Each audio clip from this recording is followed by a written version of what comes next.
My name is Lean Tran Layton, and I'm a practicing immigration attorney in the United States. And I'm an immigrant myself.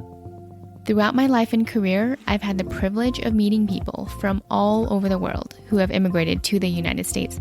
And I've heard some amazing stories, and I want you to hear them too.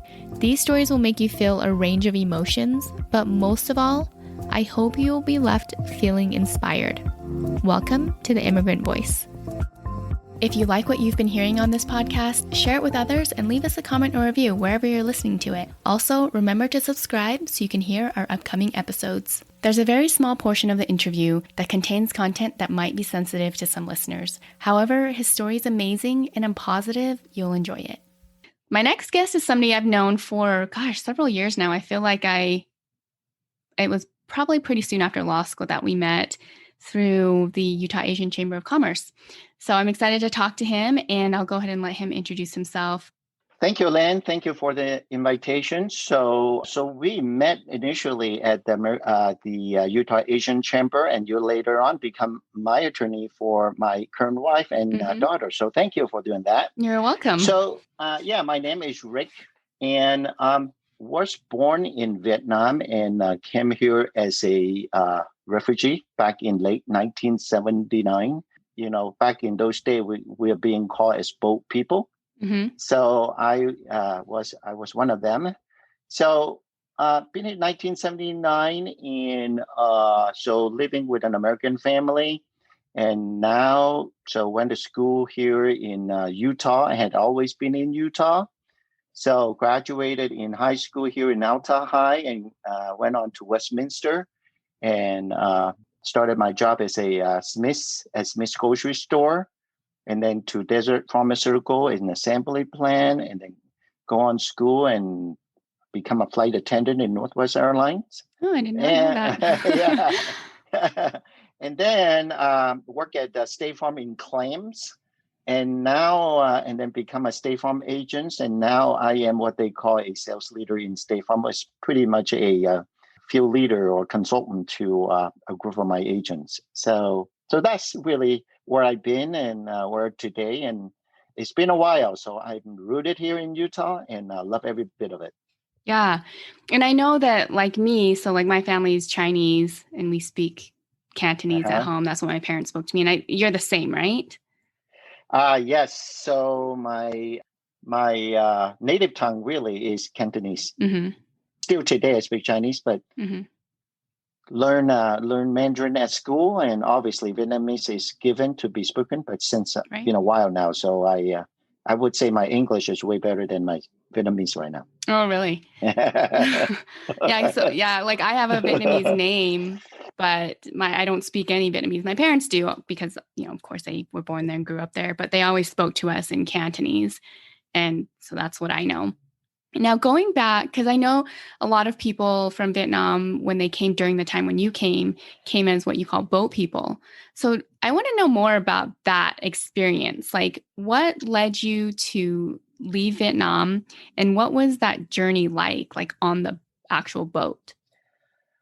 Okay, so I'm trying to summarize my my story as much as I could. Okay, it's definitely a journey. Okay, so let's just answer your question in, first by why, right?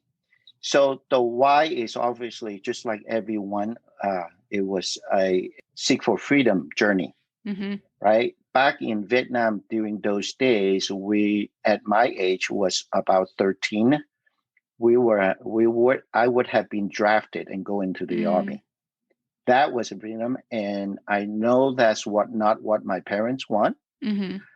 And they actually put me and my sister in a boat back in those days, along with our aunt.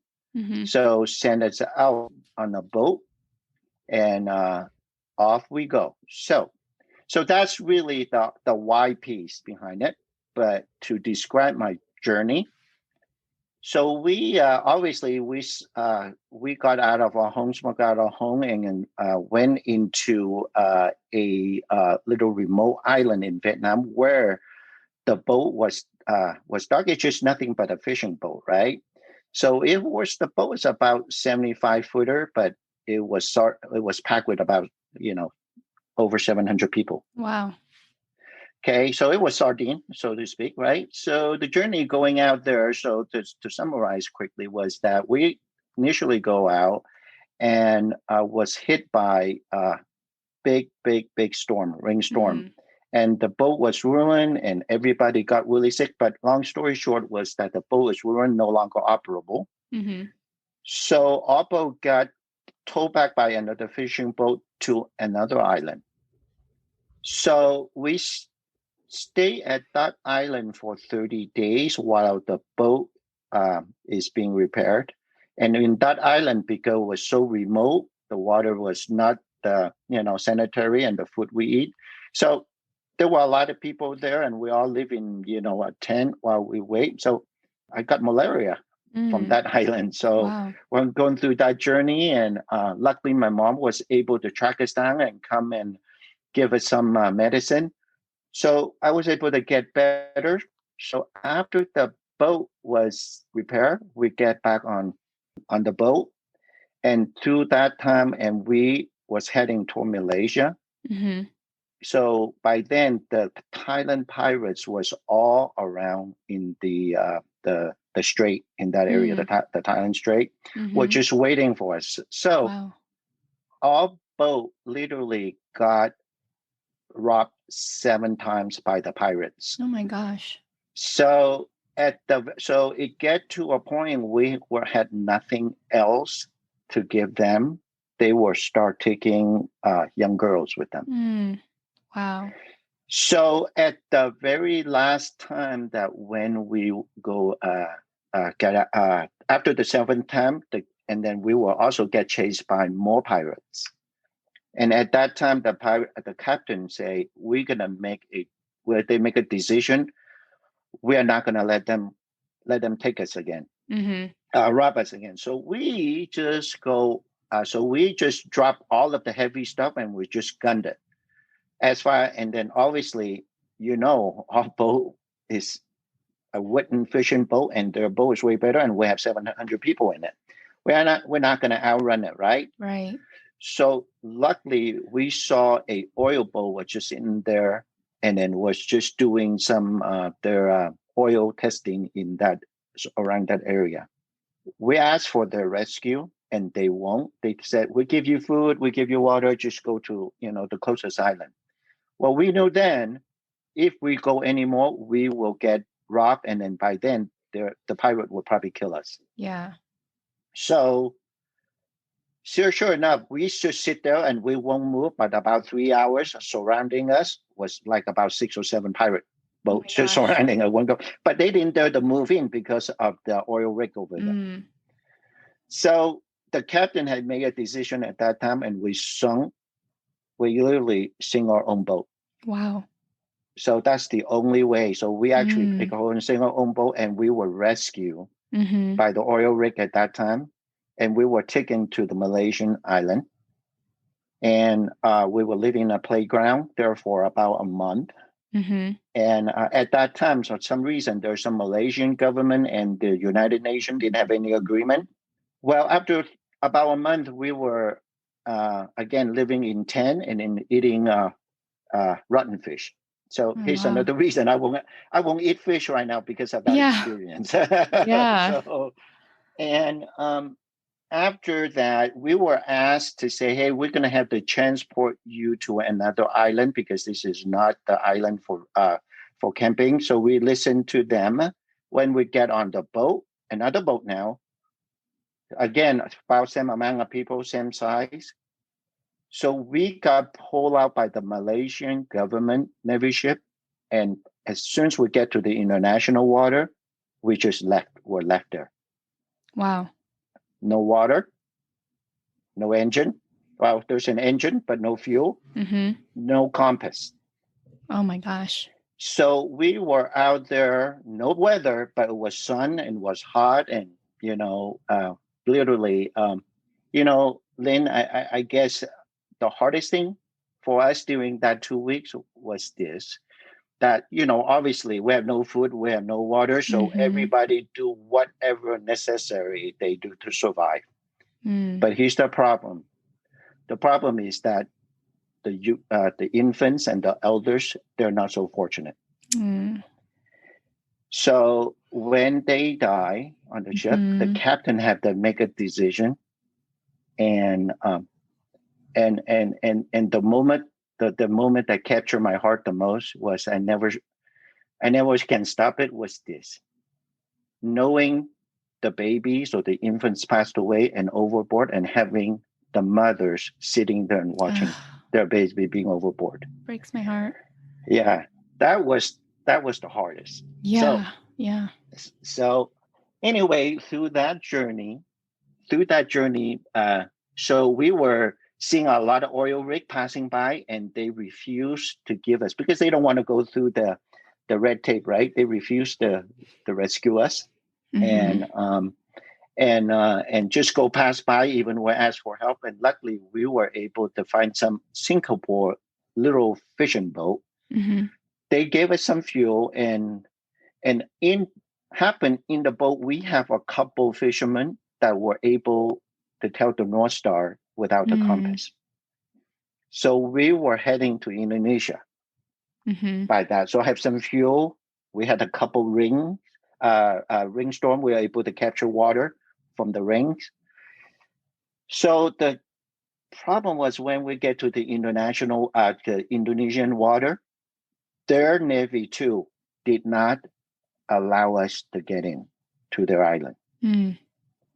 So they do everything to block us. We kid you not, we were shooting by and shot by. They never shot at us, but they would threaten us to take the Yeah. boat with machine gun and with their cannons. Yeah. I remember this, Lynn. I remember a girl, right, about maybe 16, 17. Brave, so brave. Just get on the boat and then just waving that SOS flag and just keep going. Even she was aimed by the Navy to shoot her, but she never stopped. Mm. And the Navy will come on board and tie our boat with the rope and trying to take us back out. And she would use an axe and chop it off. Wow. And she would aim it and get shot at, but they were never really meant to shoot her, right? Right. So they attempted that about 3 times. And then finally they knew they were going to work, and they used their ship block us from going forward. And the captain said, if we're going to die, we're going to die in front of you, not some Mm. unknown. So we rammed their ship with ours. Well, you know, ours a wooden boat. Yeah.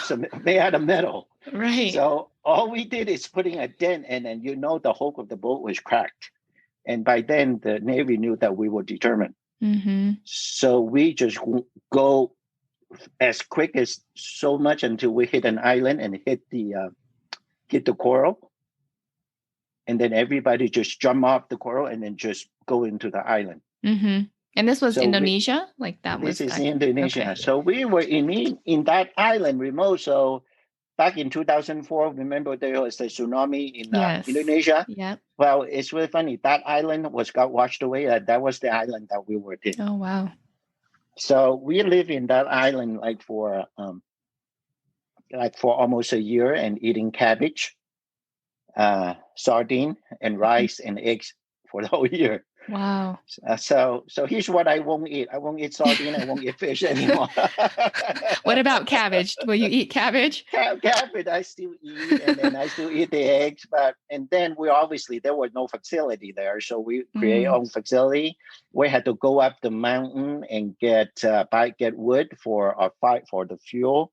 And many people got really either injured or died from Kendall Mountain, because there were a lot of indigenous people, the mountain folks. They setting trap to trap the animals. Mm-hmm. And we don't know any better, so they got trapped by those by the trap. Yeah. And but anyway, we lived there by a year, and then finally got interviewed by United States, and luckily have a family by then there was a program put together by the Catholic Church at USCC. You're probably familiar with that, Lynn. Mm-hmm. Mm-hmm. And so sponsor, and then and the reason we are in Utah pretty much was because we have the most gracious family here in Utah, and heard the news from the radio from the Catholic Church, and went in there and volunteered to take us in.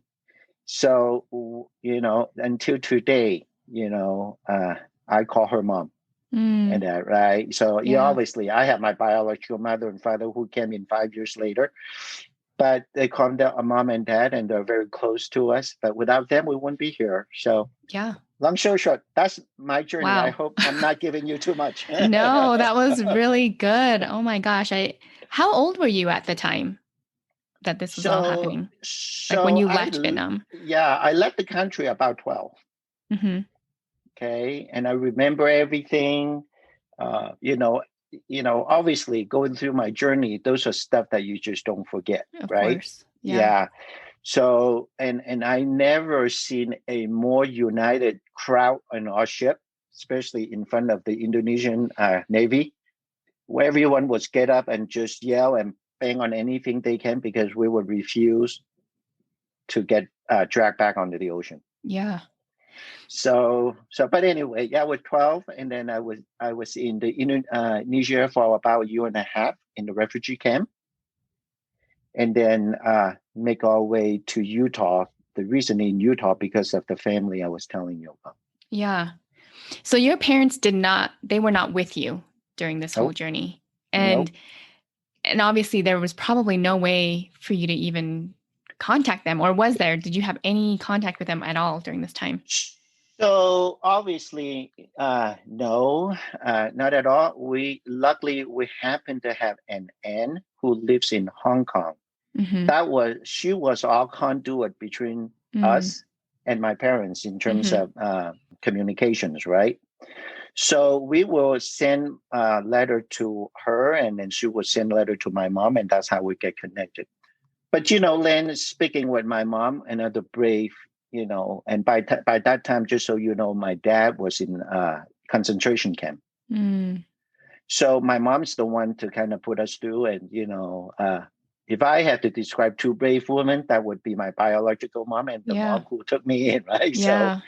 So my mom, again, is, by then, when you get on the boat, people, there were 50% chance survival for us, making it through success, right? Yeah. So having the bravery to send me and my sister on that boat, and then having her leave us and knowing that we're gone and waving us, it was really emotional. Oh, I'm sure. I can't even imagine doing that. I have kids, and I can't even imagine doing that. So. Wow. And how old was your sister? My sister was 16 at the time. Mm-hmm. Yeah. So obviously you went through a lot during this journey, and a lot of the things you saw were probably very traumatic. And like you said, they'll stay with you forever. What do you think helped you get through all of that emotional, turmoil you were feeling, and just the sadness? And what was it that kept you okay, the will to survive, essentially?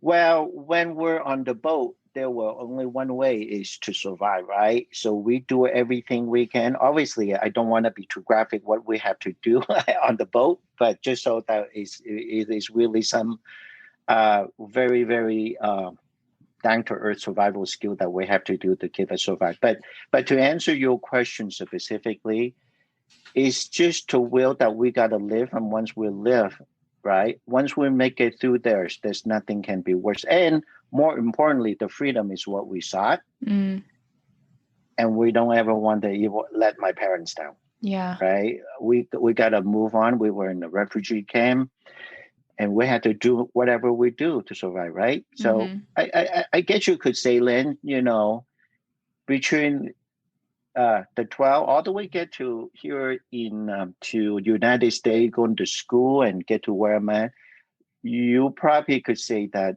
much of my teenager childhood are missed, have been missed, Yeah. Yeah. because I had to survive. Right. So we would have to, for the example, where even in the refugee camp, we would have to go about 2 miles and have a bucket with us. Me and my cousin will go all 2 miles and just take a bucket back so that we can cook Mm. with water, it's a Mm-hmm. clean water. So that's just the thing that we do. And then we go out to the ocean, the beach, and trying to hunt for fish or clams, some fresh food, just so to survive, right? Mm-hmm. But it was a great time. We were united. Okay, we were happy. Uh, I guess when we get to the States, or thinking back, I mean, it can get any worse than what we've been, right? Yeah. Yeah. Yeah. So I guess the answer to that is that we don't take granted for anything. Everything we Yeah. get, we appreciate, and showing tremendous amount of gratitude for what Of we have course. and what Yeah. we were given. Yeah. I'm sure it taught you some very valuable lessons that you probably wouldn't have gotten otherwise. No, no. Compared to even back in Vietnam, how spoiled I was, and then get to hear what I had to do to survive. Yeah. It was night and day. So having to learn English and having to do the things we need to do to survive. Right. It was Mm-hmm. the coming to United States was, well, actually not the state. Getting out of the refugee camp was the main goal. Mm-hmm. It doesn't matter where we go. Yeah. Doesn't matter where we go. But just so you know, two of my brothers who came in 2 years, who smuggled out 2 years before us, we got wind from all, and they were in United States Mm. by the same family who sponsored them. Oh, really?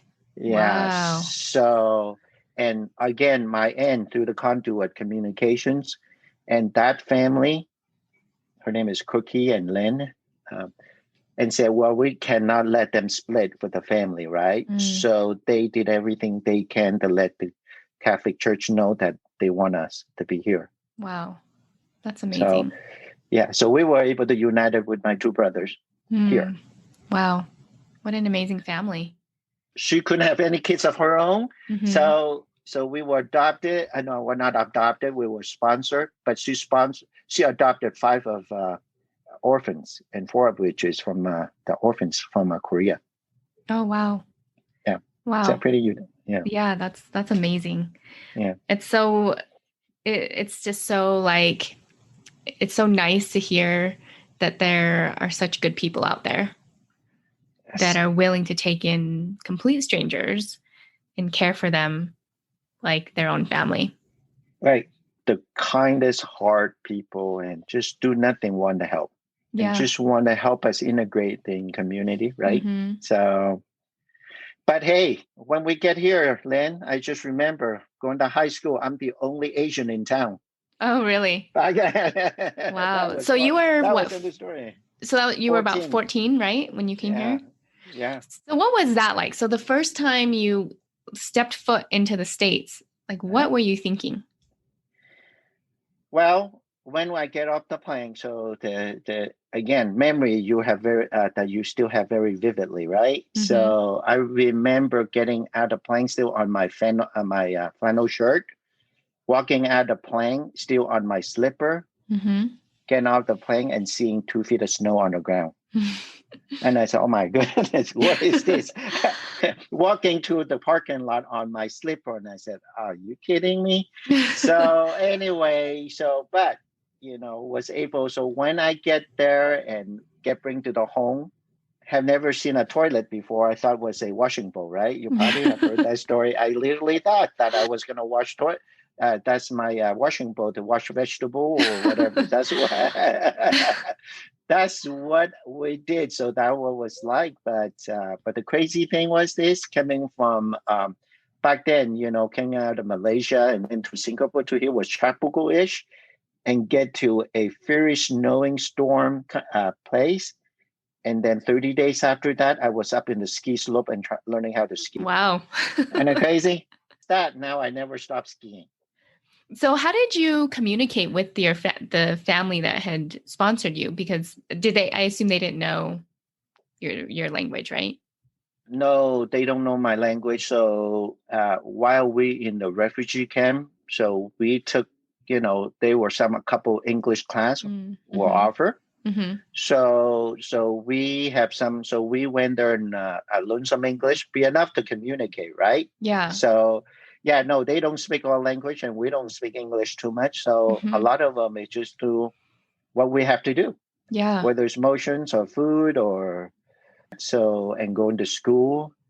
So that's what we have to do. In fact, Cookie, my mother, even contacted the school and say, I don't think he is in a position to go to ninth grade at that time, right? I would be going ninth grade. So I was held back 2 years and go to a junior high just so because she wanted me to have 2 more years of basic English language Mm. talk, right? Mm-hmm. Mm-hmm. So I had back then, I don't know what everyone says. So I just remember the school actually specifically recruited a tutor to help me Mm-hmm. a couple hours a day to teach me English while I was in middle school. And How that's long? how I picked up my English. Yeah. How long do you think it took you to really grasp the language? So that and going to high school, but about a year later, so when I got just 16, Mm-hmm. I went work at Smith, Mm-hmm. right? So, and I would probably say that work, because kind of forced myself into having to speak English because, no one does and no one surrounding us does, right? Right. So I would say that 14, 16, I'll probably say about 18, after Mm-hmm. working at Smith for a couple of years and getting more, at least be able to communicate, Mm-hmm. right? So yeah, about 4 years, and then we get and I think I picked up the quickest simply just because for one, I had no one else to. I was forced into it, Right. right? Yeah. Your surroundings were just all So English. yeah, so two, we all know that we have to again going back, I said if we want to be successful in the country, yeah, we got to adopt, right? So Right. adapting was a very important thing that I want to make sure that I did. So really, the environment pretty much forced us, but it was anything complaining. I did not seek to go. I need to move anywhere out to speak anything. I just stuck it, and I said, I gotta be part of the society. Yeah.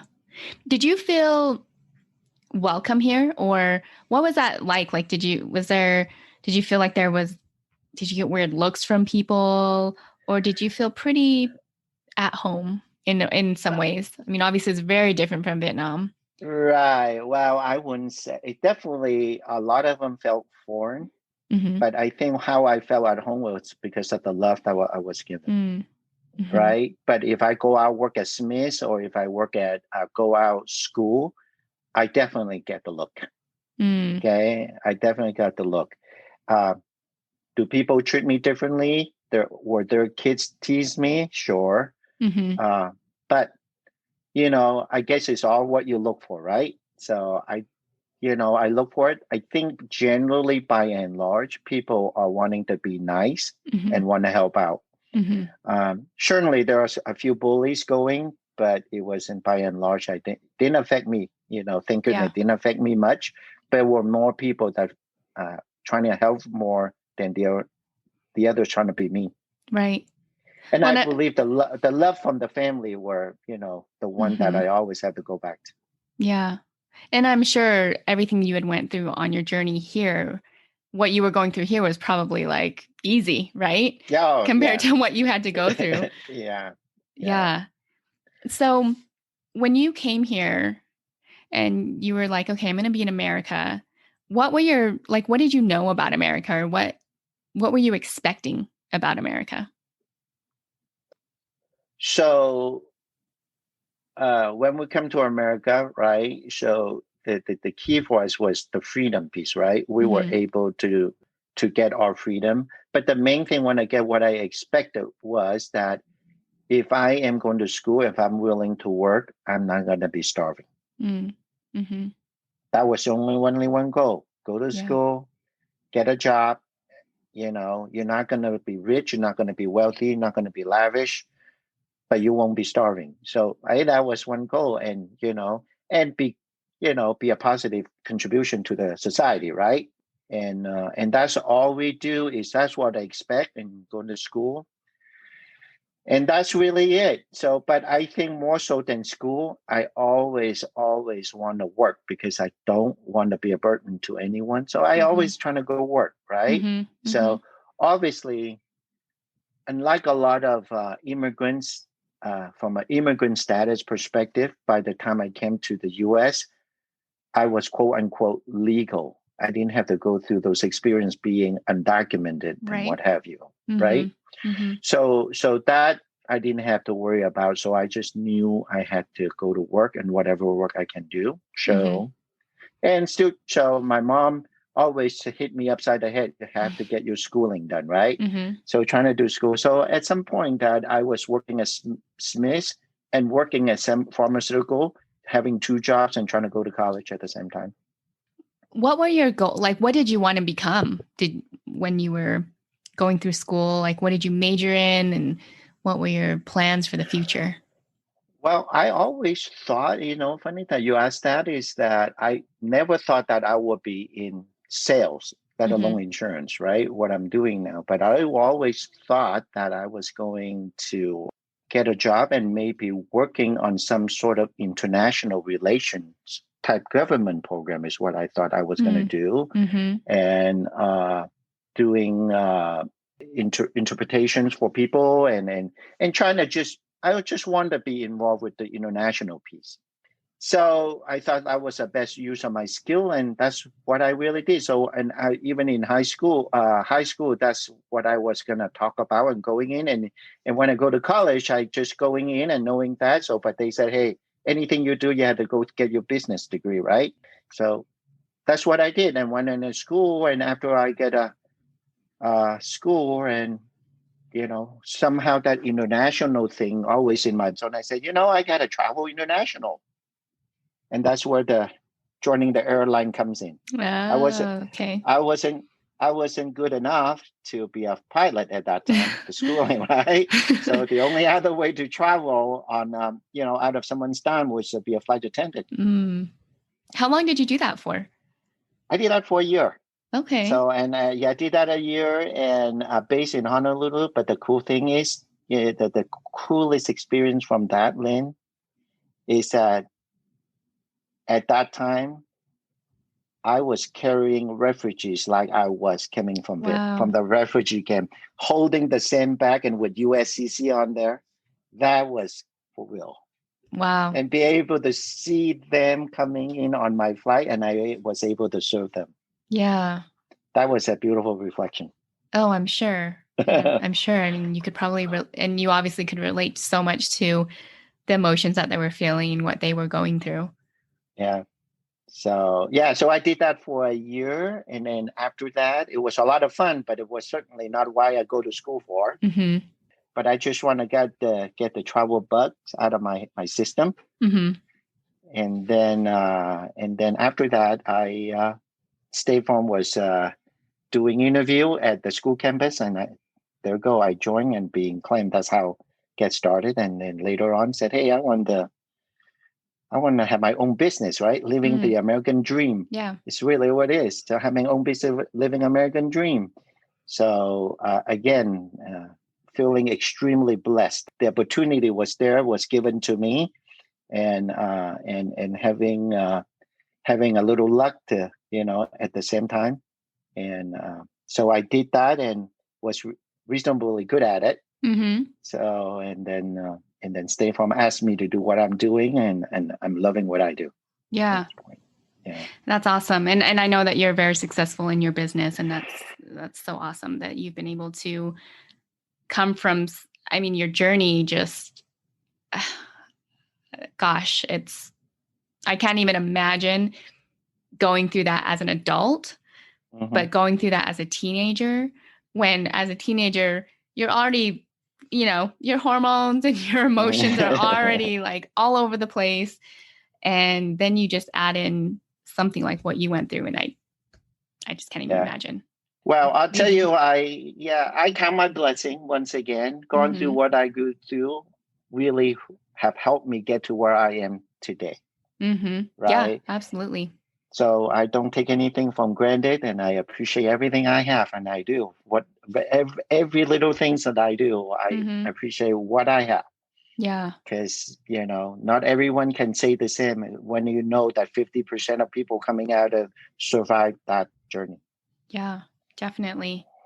Have you gone back to Vietnam or any of those places you like Malaysia, Indonesia? So I went back. I did not go back to Indonesia and Malaysia yet. Well, I want to go back to that island but obviously got washed away by the Hmm. tsunami. Hmm. Malaysia, I didn't because I don't. I guess the experience wasn't not anything about Malaysian in general, but the experience wasn't not something I want to even remember because how we were treated, right? Yeah. Okay, so Indonesia, I want to go back, but definitely Vietnam. I went back there 30 years later. I'll tell you, I went back and gone back to the house where I lived, Mm, in an apartment, and the crazy thing, 90% of them was still the same. really? It's a Wow. little bit different color on the door, but about the same. And then just taking all in, obviously the surrounding was all more. There are a lot more business surrounding right now than Hmm. now. And then going back to the where I actually take off, depart from going smuggle out on that island Hmm. is for real because this very similar boat that I got on, not the same one, obviously, was still there. Really? Those type of fishing boat, Wow. and still see it. And I look at it, I said, wow. So anyway, took several pictures. So Hmm. obviously for that. So yes, I did went back and it was good. And it's time to go back again Yeah. when we can, right? Yeah, I know, right? And right now, since there's not a lot of traveling going on. What would you say are your proudest accomplishments here in America? um,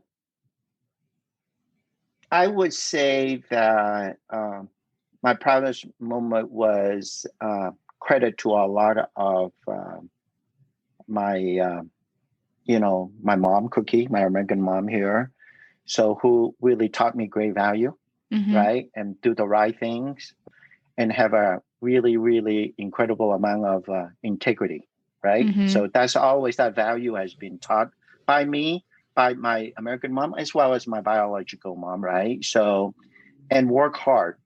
So I would say that those are two things, and then also willing to take some risk. And I say willing to take some risk, meaning in going to college or high school. What America would always say, you can be who you are, and don't ever ever go back one day and ask yourself, what if? Mm, yeah. Okay. So, and this is why I wanted to get the flight attendant out of the way. I don't want to be say, what if, right? Yeah. Just get that out of the way. So I did that for a year and loving it and knew what I needed to do and get it done and love traveling. So, and then also don't, even though that you don't think that you have the ability or don't have the qualification to do something, but take some risk, give it a shot. Yeah. That's what I would say, where my sense of accomplishment, and work hard at it, and then be okay. Whether you fail or you succeed, at least you gave it a shot. Yeah. They say that at the end of your life, you don't want to live with regret. And I think unfortunately a lot of people do because they just I think people take life in general for granted, right? Hmm. That we have all this Right. time in the world, but really life is short and you just never know when your day will come and it's and even for myself, I'm like, man, I feel like I need to do more things because I've Right. gotten comfortable in my routines and things like that, but I think it's so Uh, important to have some adventure in your life and to take those uh, risks. Absolutely. So an experience, right? Mhm. Always have that experience. So I always heard that you are some of what your total, you are a sum of your experience. Mhm. Always been taught that. So, and that's what I live by. And that's what we do. The American value would be is what I always love and enjoy. And, doesn't matter is you work hard and you play hard. Mm-hmm. Yeah. So my last question for you is, what's your favorite thing about America? I would say my favorite thing about America is the beauty that America has to offer. If you're looking and around the state of Utah, there's so incredible amount of so beautiful scenery about, the southern Utah with the national parks and area. Mm-hmm. And it is so accessible to go to it.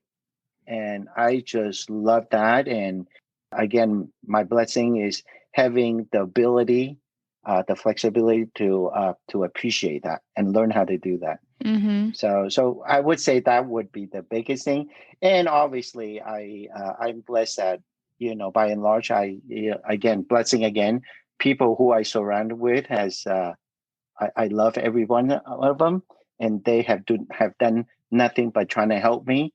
Mm-hmm. And at this point, I just want to pay it forward. Yeah. Want to give it back. Yeah. I loved your story, and thank you so much for sharing it. Like, obviously we've known each other for a while now, but I never knew about everything that you had gone through to even get here. And that's why I love doing this podcast, is because I actually get to hear like those real stories about people coming here. And it's amazing, like everything that you've been through, and you still came and conquered and are successful. And it's so good to hear.